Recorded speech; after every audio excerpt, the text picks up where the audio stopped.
Welcome to the Stillhouse Reflections, a quiet space to step outside the noise and consider what's real, what's yours, and what freedom can mean in everyday life.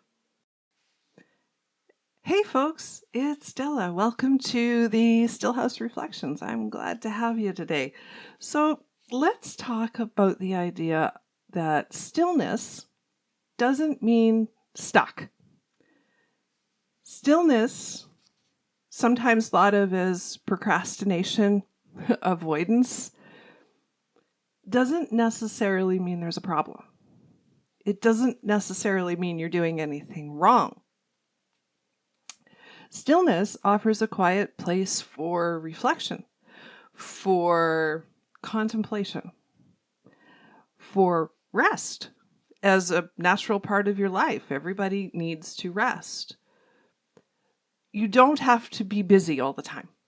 I know society tells you you're supposed to be busy all the time. From the minute you get up to the minute you go to bed, you're supposed to be doing something. What would happen if you didn't do that? What would happen if we all realized that that's a broken world? When we live in a world that requires everybody to be busy all the time, when the idea is how much can you get done in a day, and it's treated like a competition, we have a problem. Because what has that really done? It's taken you out of your own life. It's taken you out of the equation of your own life. I want you to realize something. You are the common denominator and the most important factor in your own life. You are. You are not only the common denominator, because you're in every experience you have, but you are also the most important factor within each of those experiences. Regardless of what's happening or why it's happening or who else is involved, you are the most important factor in that in that experience, in those relationships from your perspective. And for those other people, they are the most important factors in their experiences from their perspectives. Each of us is equally important, equally consequential, equally necessary in order to make things happen, in order for life to continue. Without any one of those pieces, that same experience doesn't exist. So you need rest in order to be able to bring your best to those experiences, in order to be able to bring your most authentic, your most healed self to each of those experiences that you're going to have in any given day, regardless of how minor or how big, how influential, how powerful each of those experiences might be. This is what's necessary for you to be able to be okay in your own life. You need contemplation. You need stillness. We get stuck in lots of ideas around thought. There are lots of arguments around thought. There is a group of people out there who call themselves heart-centered, and there's nothing wrong with that, by the way, but they have abandoned the mind. And I want you to understand that if you live in your head and you pay no attention to your heart or how you feel, you'll never heal. If you live in your heart and you pay no attention to your head, you'll never heal. You need all parts of you to be okay. The mind is a muscle that you can get control over. It is not a runaway train. It was never meant to be a runaway train. You were meant to get control over it. Through about 10 years of practice now, Okay, it's been 10, 11, I've lost track. It's been about 10, 11 years of practice now. I have gotten to a place where my mind is quiet. It's quiet. It only engages when I choose to engage it. It doesn't engage otherwise. It doesn't feed me a bunch of crap. It doesn't just insult me all day. It doesn't do those things, right? It doesn't narrate my life. It doesn't do any of that. I have quieted the mind successfully. I have achieved that. It has an opinion still. Don't get me wrong. It still has an opinion. It will always have an opinion because that is what the human mind does, and there is nothing wrong with that. So we're not fixing that. The human mind is going to have an opinion. The difference is it only gives you the opinion when you ask. It doesn't just ramble and natter on at you all day long. It's quiet otherwise, unless you ask it and engage with it. It's quiet. So it's like having that friend that sits beside you, but only talks when you talk. It only responds to you. It never actually tells you things, right? I get a lot of intuitive guidance this way because I don't have the chatter, so I can actually hear my intuition talking, right? So I get all of that information now. I can remember when I first started this process, one of the first people that I found on my journey was Eckhart Tolle. And you know, his whole mantra is presence, right? His whole mantra is quiet mind. It's presence. It's being able to not have the mind nattering at you constantly. And I thought, I want to be able to do that, right?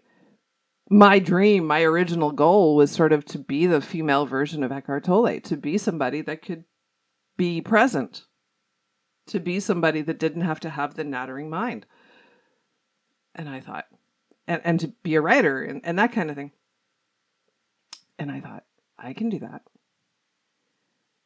And so the first task that I took on, the first thing that I started to do was figure out how to manage the mind, how to get control over the runaway train. And I'll be honest, I was scared of my emotions at the time. So working on the brain was the natural sort of first step for me because I was scared of the emotional overwhelm. So here's the thing. Most of the feelings that you have come in on the back of a thought. The brain is triggering those emotions. Consciously or unconsciously, the brain is triggering the emotion. If you're feeling something, the brain has ratted itself out. Regardless of whether you've had a thought or not. When you feel something, anything, any emotion, the brain is telling you what it thinks about what's happening. Even without ever giving you a conscious thought to go on. It's telling you. If you feel fear around something, there's a reason for that. There's a story you're telling yourself in your head that has caused the fear. Your job is to go back into the mind and figure out what the story is that's caused you to feel fear. If you're procrastinating and doing nothing, guess what? Your mind is telling you something. That's a story. Your mind is telling you something. It doesn't necessarily mean it's a problem to fix. The fear isn't necessarily a problem to fix either. What you have to do is decide why it's there. Your job is to figure out what's happening. Why did that show up right there? What do I need to do to deal with it? That's your job. Right? Fear is one of those things you're going to feel the fear and do it anyway. Chances are you're not going to talk yourself out of fear. So what you're actually going to end up doing is learning to befriend the fear. You're going to find a way to make friends with the fear. The fear is like your buddy, and but he's a shadow buddy. He's going to hang out in the back corner in the cobwebs. He's going to hang out in a dark corner back over here somewhere. You're going to have to just know he's there all the time. And you're going to have to get okay with him. He has absolutely nothing new to say once you get to know him. He has the same stories every single time. He doesn't make up new stories. They're always the same. Always the same. all he's going to do is rehearse and retell those same stories over and over and over and over again. But he's doing you a favor when he does that, because what you're going to be able to do is unwind those stories as he tells them. As he tells them, you're going to discover new ways of seeing those same stories. You're going to find new ways to manage those same stories. That's where we get that onion idea in spirituality. You know, healing is like an onion where you just keep peeling off the layers. So it's that. Life is a spiral. Life is a spiral, right? So a spiral at the top is really wide. And then as you go down, those circles get narrower and narrower and narrower and narrower, right? And slowly you go to the end of the spiral. Well, that's what experience does.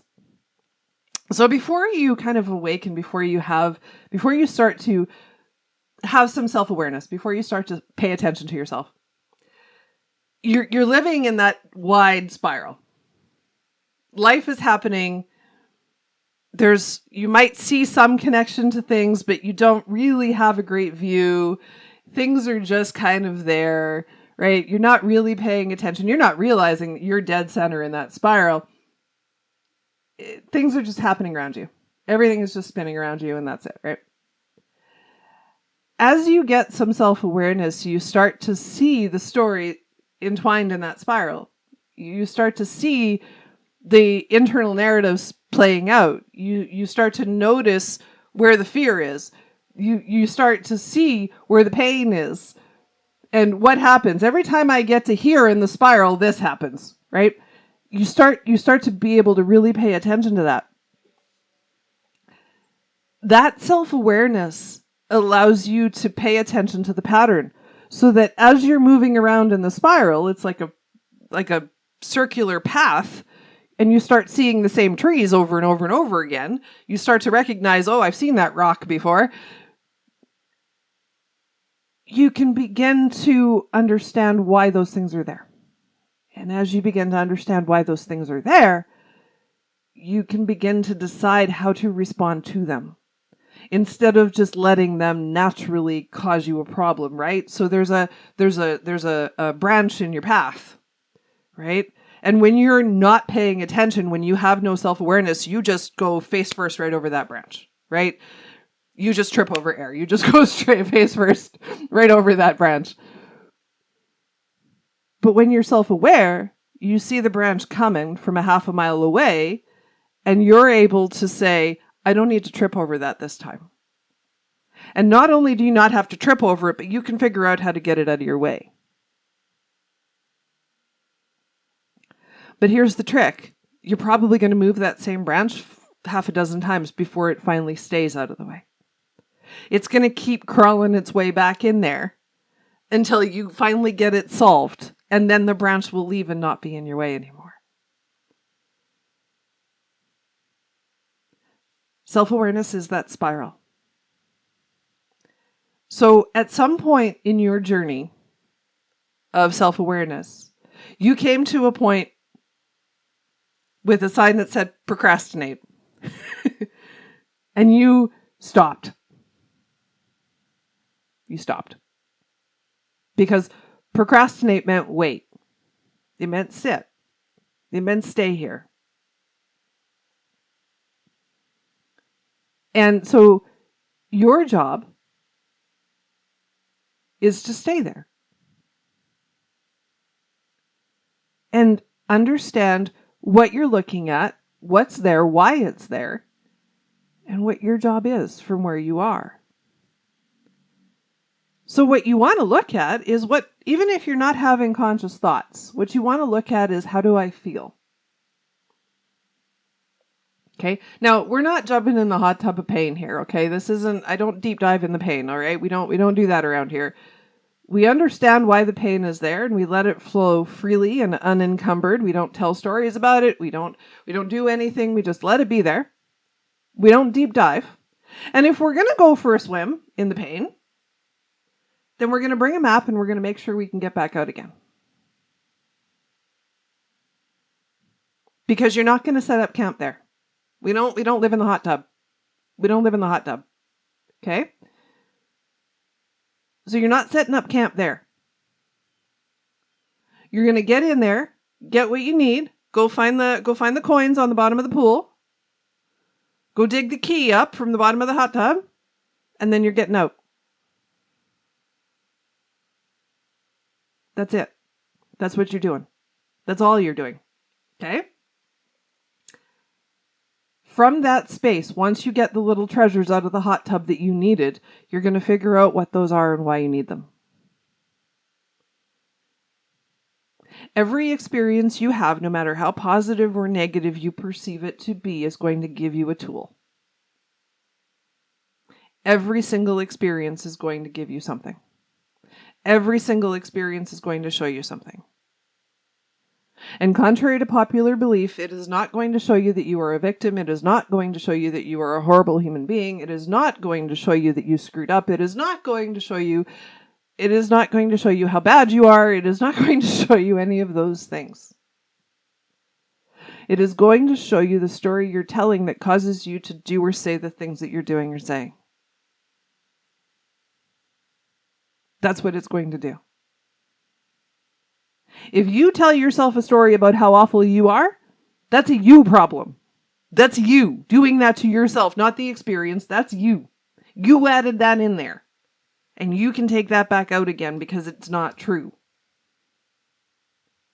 You have the choice of how you see things. So when you choose to see things in a way that victimizes you, that makes you crank on yourself, that makes you beat yourself up, that's a you problem. The universe isn't doing that to you, you're doing it to yourself. So knock that nonsense off and stop doing it. Stop beating on yourself and start actually paying attention to what's happening. Because I promise you, you're being shown, but you're so busy beating on yourself that you're not paying any attention.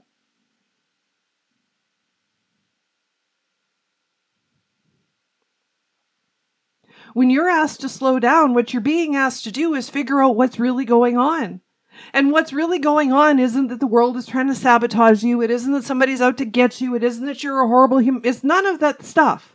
Those are all just stories you've made up. None of that is true. Absolutely zero. There is a real, very clear truth that is trying to come through your experience each and every time you go through the same thing, right? New relationship, same ending, right? Every single time you go through that, there is a truth trying to appear for you, and your job is to find it. But you're not going to find it if you're blaming the other person for the relationship.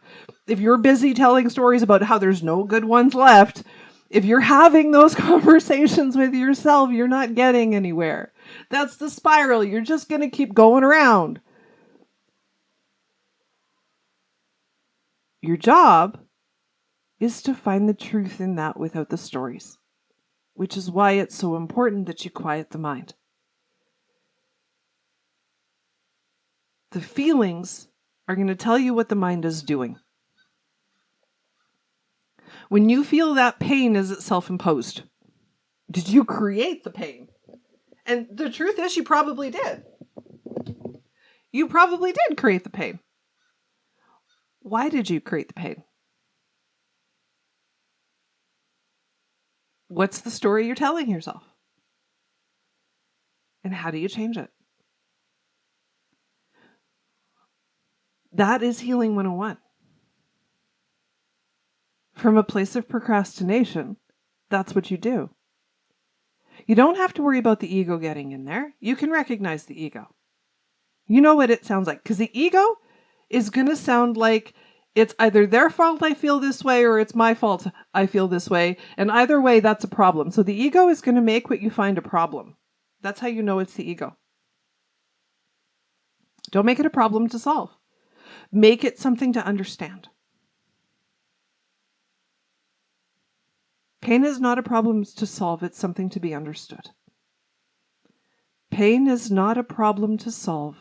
It is something to be understood.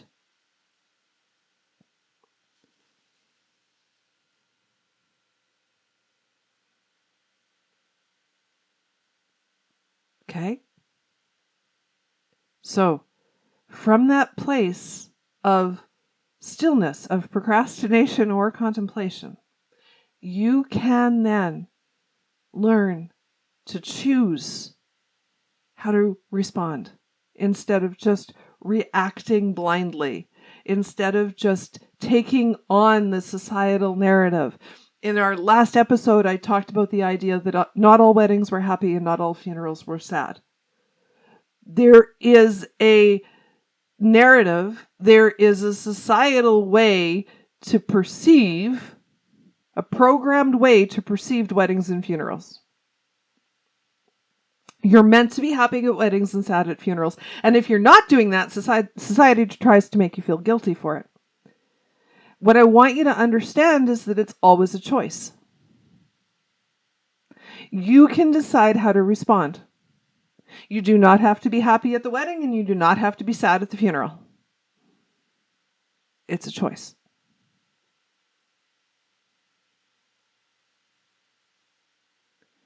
And from a place of contemplation, from a place of even procrastination, you can understand how and why you feel the way you feel. Remove the story that society is probably going to give you about that thing and actually understand it from a place of truth. The societal stories that you were given, that we've all been given, are not true. The human perspective is not true.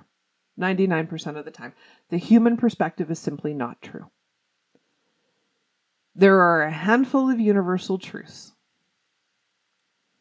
And when you find actual truth in the story that you tell about your life, when you can find actual truth, you will find yourself freed.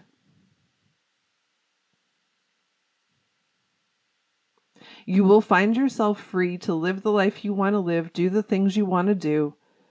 You will find yourself free of the ties of other people trying to hold you down and hold you back or stop you, even if they're just projecting their own fear or their own expectations or whatever's going on. Even if it's not malicious, even if it's, and most of the time it's not. And a lot of the time we don't know whether it's malicious or not, so it doesn't really matter anyway because it doesn't actually change the outcome. So the idea of something being malicious just gives you a story of self-defense, which you don't need to be telling because it doesn't help you anyway. So it doesn't matter.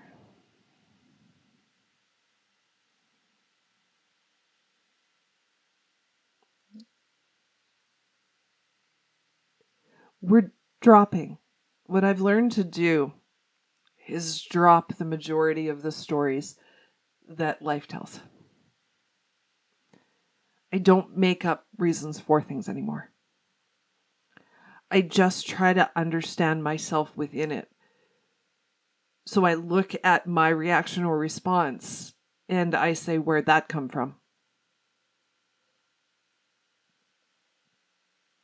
Not as a problem to solve, but as a means of fully understanding myself. Not as something I need to do something about, but just as a means of understanding myself. And from that place, I show up differently.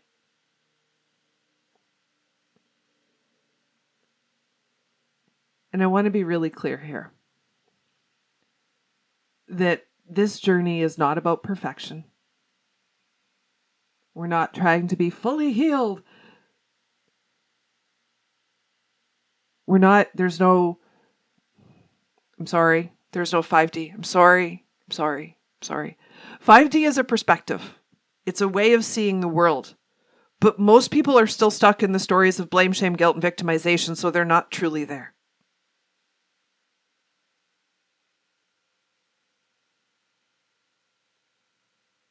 They're not truly there. Because they're still telling the human stories. They're still stuck in the human rules. So they're not actually there. Because 5D is going to punch you outside of that.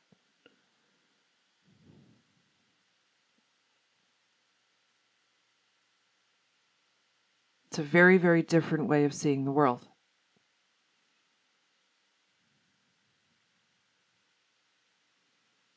Okay?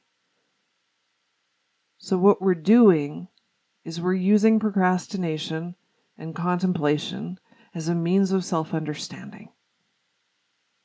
Instead of as a reason to beat ourselves up, instead of as a reason to give up, instead of as a reason to complain or blame something for it, for the reason why we can't do X, Y, or Z. Instead of that, let's make stillness, let's make that a form of radical choice. Choose stillness instead of waiting for the spiral to stop moving and you found yourself stuck on the merry-go-round at the top of the merry-go-round waiting for it to start going again. Instead of being stuck in a roller coaster hanging upside down, make it a choice. Make it a choice. Make it a choice to wait. Make it a choice to reflect. Make it a choice to see truth. You want to see truth. Not story, not human story. Truth is not human story.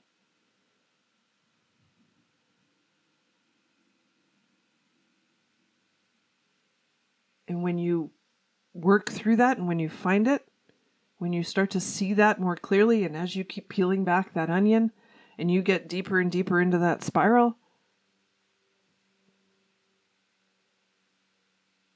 just like the onion kind of slowly starts to disintegrate, so does the spiral. And a new spiral pops up, and then you start again from a different place. But you're not starting again like starting over at the beginning. You're starting again, you're taking your however many years of experience and creating something new from it.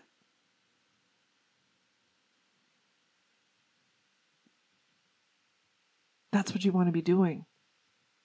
Constantly working through the spiral and starting the next one. Because the human journey doesn't end until the human body dies.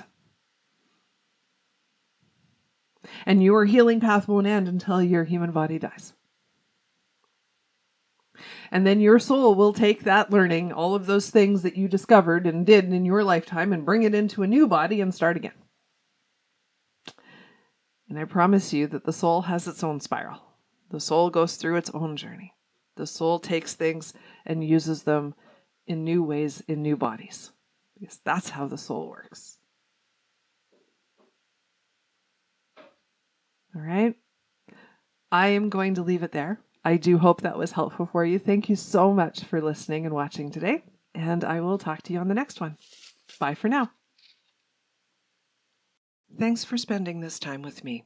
May these reflections stay with you and keep opening new ways of seeing until we meet again at the Stillhouse.